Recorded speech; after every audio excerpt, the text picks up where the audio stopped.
There are things that happen behind prison walls that never make it into reports.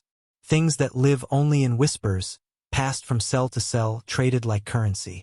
The kind of stories no one dares repeat too loudly. Not because they aren't true, but because they are. Blackwood Women's Prison had its fair share of stories. Fights, betrayals, debts that could never be repaid. But what happened that afternoon, what happened to Maya Carter, was something else entirely. She had stayed behind, said she was tired. The others had gone out to the yard, leaving her alone in her cell. No one questioned it. But when they came back, when the doors clanged open and the inmates filed in, sweaty and exhausted, one scream shattered the entire block. Maya was hanging from the ceiling, her face pale, her body limp. The guards came running. The radios crackled. The cell was locked. There was no sign of a struggle. A suicide. That's what they said. A tragic, broken woman who couldn't take it anymore. But then the rumors started. Someone had seen something. A door opening. A shadow moving. An officer had been in that cell. And if the autopsy hadn't happened, maybe the questions would have ended there. Maybe it would have been another forgotten name on a prison record. Another life swallowed whole by Blackwood. But then the medical examiner made a discovery. Maya Carter was pregnant. And the DNA tests didn't just reveal the father. They revealed something no one could explain. Daniel Reese wasn't just any officer. He was the kind of man who made people take notice. A young black officer in a system that didn't make success easy for men like him. He was sharp, disciplined, and relentless. A product of hard work, not privilege. Growing up, Reese had learned early that respect wasn't given. It was earned. And he earned it the hard way. Every award he received, every distinction he achieved during his training, wasn't just a badge of honor, it was proof.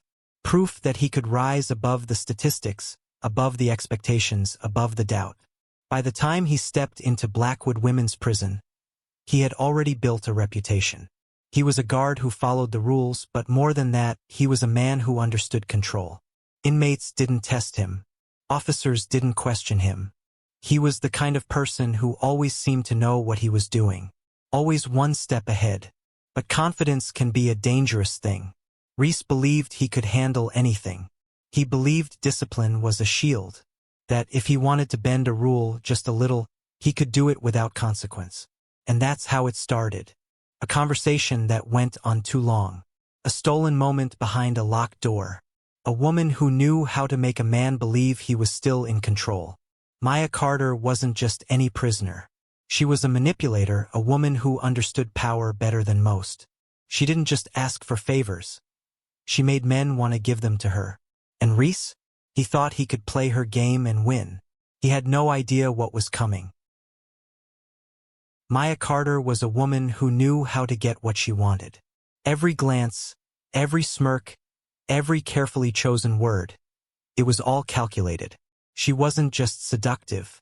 She was a master at making men believe they were in control. Right until the moment they realized they weren't. Reese didn't stand a chance. It started with the way she looked at him. Not like an inmate looking at a guard. Not like someone desperate for freedom. But like a woman who saw a man she wanted, and knew she would have him. The first time she tested him, it was in the middle of his rounds. He walked past her cell like he always did, clipboard in hand, eyes forward. But that time, Maya didn't just smirk. She whispered his name, soft, almost teasing. And when he turned his head, she let her prison-issued shirt slip just enough to expose her bare chest. Reese froze, a second too long. She giggled. "You gonna write me up for that, officer?" He should have. He should have walked away, called it in, done anything except stand there. But he didn't, because in that moment, something changed. That night, when he went home, he couldn't stop thinking about it. About her. About the way she looked at him, like she already knew what he wanted. And maybe she did, because from that moment on, Reese wasn't the same. He started looking for reasons to walk past her cell. To stop. To talk. He told himself it was nothing. That he was just keeping an eye on her. But when his girlfriend asked him why he had been so distant, why he barely touched her anymore, he had no answer. The truth? Maya Carter had taken up space in his mind. And she wasn't leaving. The night he broke up with his girlfriend, he told himself it was because things weren't working.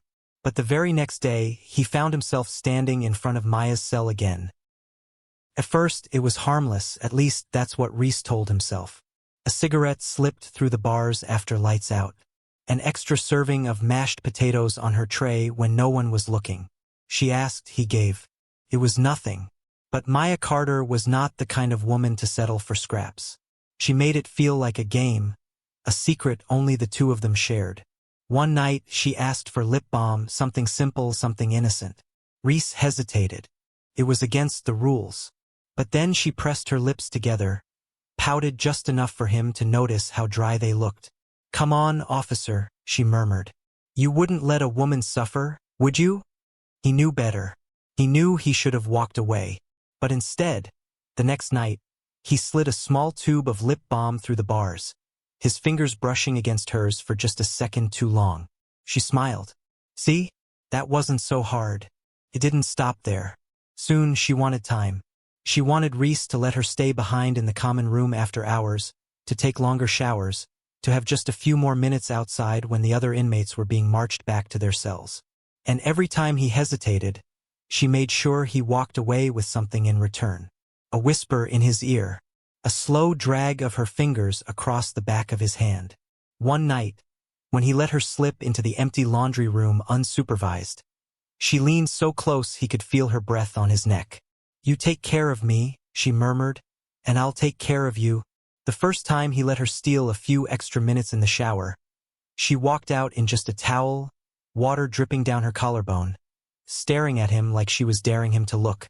And he did. She noticed. After that, the trades became more dangerous. He let her have a phone call she wasn't supposed to have. That night, she brushed her fingers over his uniform. Just barely. Just enough to send heat through his skin.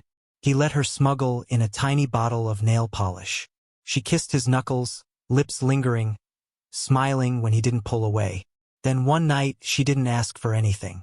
She simply waited for him to come by on his rounds.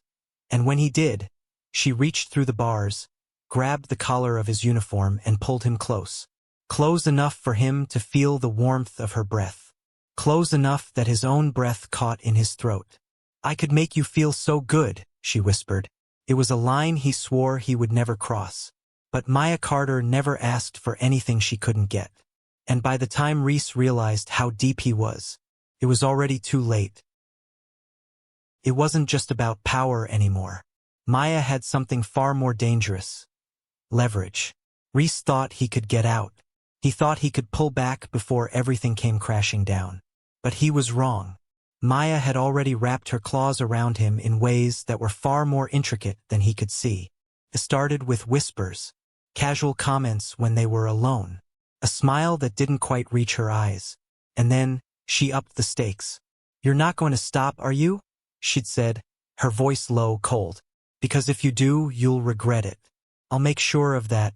The warnings from his colleagues and friends, the doubts creeping into his mind, they all became nothing but distant echoes. She wasn't just a prisoner. She wasn't just some manipulative woman playing games. She was in his head. And once she had control of that, once she had the pieces of him in her hands, she began to ridicule him. Not just to him, but to everyone. She made it clear. Every day, a new jab, a new piece of information, something shared with the others. It wasn't just the favors anymore. It wasn't just the stolen moments in the shadows. She'd begun sharing the details of their private exchanges with anyone who would listen. She laughed about it. Casually, carelessly. The other inmates would gather, and Maya would tell them, just loud enough for Reese to hear, how he'd brought her a special meal. How he'd slipped something into her cell when no one was looking. The way he'd walked into her cell after hours, looking around nervously, before closing the door behind him. And then, the worst part, the sexual details. The things he'd told himself were meaningless in the heat of the moment. To Maya, they were ammunition. She made sure everyone knew. Everyone except him. She didn't care that he was a respected officer, that he'd built a career on being disciplined and professional. None of that mattered to her. She would tear it all down, piece by piece, until there was nothing left of him. Nothing left but the wreckage of a man who had given everything up for a woman like her. He tried to fight back. He tried to pull away. But with every attempt to distance himself, Maya grew bolder. The threats became sharper, more personal. And when the smirks grew into outright taunts, when she made it clear that she had no intention of stopping, he was left with a simple truth. There was no way out. He was caught. That afternoon, the prison was quieter than usual. Everyone else was on break, out in the yard or resting in the mess hall. It was the perfect time for Maya to make her move again. She'd claimed she was tired, lounging in her cell. But Reese knew better. She always said she was tired right before she wanted something. He walked into her cell at 4:20 p.m., like he had countless times before. This time, though, it was different. It had to be. What happened next wasn't part of the plan. They had sex. It was quick, desperate, and void of the romance that once had him hooked. Something had shifted between them. But once it was done, the dynamic between them was forever changed. Maya didn't even let the air settle before she asked for more. She wanted him to send money to someone outside. She always had her hands out, always demanding more. But this time, Reese knew he couldn't give her what she was asking for. He didn't have the funds. He never had the means to provide what she craved. That's when everything shifted. Maya's tone darkened, the control she had over him slipping into something far more dangerous. She threatened him. She reminded him of everything he had done for her, everything he had risked. She knew his secrets, knew exactly how to make him feel small, trapped. "You wouldn't want the warden to see those security tapes, would you?" she had said, smirking.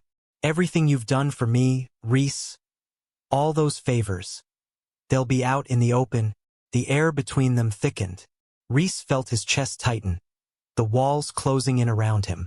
He had already risked everything for her, his job, his future. But now she was taking it too far. Her threats, her manipulation, it pushed him to the edge. He could feel the anger building inside him, swelling until it was too much to contain. And then, without warning, something inside him snapped. He couldn't take it anymore. In a flash, he crossed the line from desperation to violence. Reese killed Maya Carter that afternoon.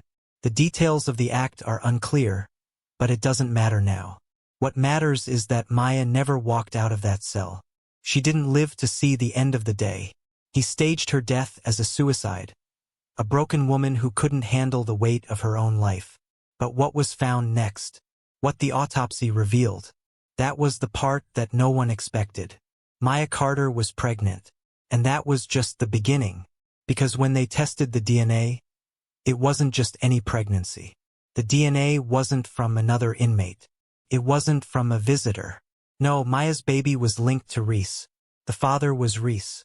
And what was even more chilling was that Reese's sperm was found in her. The very thing he had feared the most, the thing he thought he could keep hidden, buried deep in the shadows, had come to light. The truth was out, and it was staring everyone in the face. But by the time the investigation had begun, Reese had already vanished. Just 48 hours after Maya's body was discovered, Daniel Reese was found dead in his apartment. Cause of death? Suicide. A single gunshot to the head. The man who had risked everything for love had lost it all in the end. Reese had never been one to show weakness. He was a man of discipline, of control. But the events that had unfolded, the storm of guilt and betrayal, were too much for him to bear. Maya Carter, his obsession, his downfall, had taken him places he never thought he'd go. And now, the weight of his own actions, the secrets he had buried deep inside, pressed down on him until there was no escape. The apartment was eerily silent, the faint smell of alcohol still lingering in the air. It was a hollow place now, devoid of life, of purpose. Reese's life had unraveled so quickly, it was almost as though he'd been swept up in a storm of his own making, one that he couldn't control. He had locked himself inside a cage of his own emotions, too deep, too entangled to ever break free. The walls seemed to close in around him in his final days. He had tried to drown it all out. The memories, the faces of the people who would never know the truth. The haunting vision of Maya, dead in that cell, her body lifeless and swinging in the prison's cold silence. And yet, despite the bottle of whiskey he clutched to numb the pain, nothing could drown out the reality of what he had done. Nothing could erase the guilt, the shame that had followed him like a shadow since that fateful afternoon. In the days leading up to his death, Reese's behavior had become erratic. He wasn't sleeping. He wasn't eating. The fear and paranoia that had plagued him since Maya's death only grew stronger. He couldn't stop thinking about what she had left behind, about the consequences of his own actions. He had killed her, yes, but the worst part? She had known him better than anyone else ever had.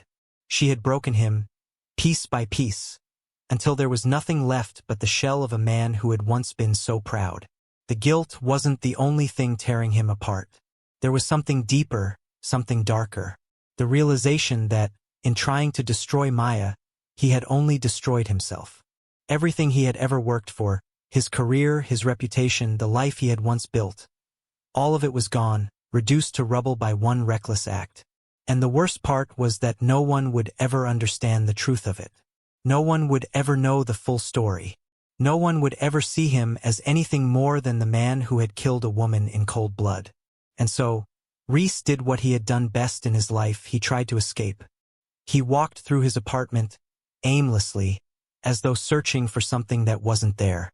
His mind was a maze, full of thoughts that spiraled out of control. The whiskey he had been drinking wasn't enough to numb the ache inside him anymore. He tried, but it was futile. The walls seemed to close in on him tighter and tighter until he couldn't breathe. There was no room for redemption, no room for forgiveness. And deep inside, he knew there was no coming back from what he had done. He stared at the gun, lying on the table in front of him. It had always been there, a reminder of his own fragility. And now it was the only thing left. His hand shook as he reached for it. Felt so final. A decision he had fought against for days. The cold steel of the gun pressed into his palm, its weight heavy with the knowledge of what it meant. He had failed. He had betrayed everyone. Maya, his colleagues, even himself. In the silence of that room, he felt the last shred of his control slip away. There was no one left to hold him together. No one left to tell him it would be okay. And so, with one final, irreversible motion, he made the choice that he believed would end it all, the only choice he thought was left. He put the gun to his head. But even as he did it, there was a part of him that knew it wouldn't end the pain. The bullet would take his life, but it would never erase the life he had destroyed. It wouldn't erase Maya, the woman who had ruined him, broken him, and ultimately left him with nothing but regret. And in that moment, Daniel Reese, once a man of honor, of discipline, of respect, was reduced to nothing more than a broken man who couldn't live with the consequences of his own actions. As the echo of the gunshot rang through the empty apartment, there was no triumph. There was no peace. There was only silence. A silence that seemed to stretch on forever, holding the weight of the lives lost and the choices that could never be undone. Maya had taken everything from him, his career, his pride, his love, his sanity.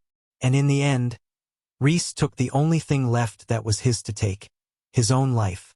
And so the story of Daniel Reese ended, not with justice or redemption, but with the tragic and irreversible consequences of a man who had allowed himself to be consumed by a woman he couldn't control, a love he couldn't escape, and a betrayal that would haunt him to his last breath.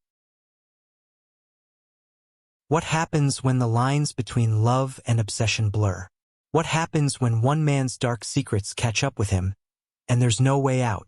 We all think we know where the line is, but when we cross it, how far are we willing to go? If this story left you speechless, confused, or disturbed, you're not alone. Hit the like button if you're still trying to piece together what happened, and share your thoughts in the comments. Could Reese have redeemed himself? Or was he always doomed from the start? What would you have done if you were in his shoes? And if you haven't yet, make sure to subscribe to our channel so you never miss a deep dive into another story that will keep you on the edge of your seat. Sometimes the most dangerous thing we can do is trust the wrong person. And sometimes the price of that trust is far too high. Stay tuned for more real-life stories of obsession, betrayal, and the choices that change everything.